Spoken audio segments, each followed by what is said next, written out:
தமிழகத்தில் ஆட்சியை தக்கவைக்க வேட்பாளர்கள் தேர்வில் திமுக தலைமை கூடுதல் கவனம் செலுத்தி வருகிறது. தமிழகத்தை 7 மண்டலங்களாக பிரித்து பொறுப்பாளர்கள் நியமிக்கப்பட்டு உள்ளனர். தென்மண்டல பொறுப்பாளராக உள்ள கனிமொழியிடம் தூத்துக்குடி, கன்னியாகுமரி, திருநெல்வேலி உள்ளிட்ட 25க்கும் மேற்பட்ட தொகுதிகளுக்கு வேட்பாளர்கள் தேர்வு செய்யும் பொறுப்பு வழங்கப்பட்டு உள்ளது. தென் மாவட்டங்களில் சபாநாயகர் அப்பாவு, முன்னாள் சபாநாயகர் ஆவுடையப்பன், அமைச்சர்கள் அனிதா ராதாகிருஷ்ணன், கீதா ஜீவன் ஆகியோரின் தொகுதிகளில் உட்கட்சி பூசல்கள் அதிகமாக உள்ளன.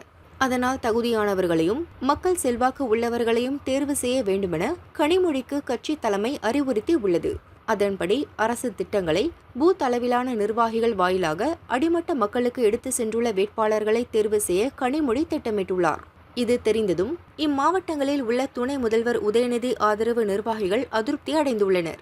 அதற்கு காரணம், இளைஞரணி நிர்வாகிகளாக இருக்கும் சிலர் தங்களுக்கு சீட் கிடைக்காமல் போய்விடும் என அஞ்சுகின்றனர். அதனால் உதயநிதி வாயிலாக இப்போதே காய் நகர்த்த துவங்கியுள்ளனர்.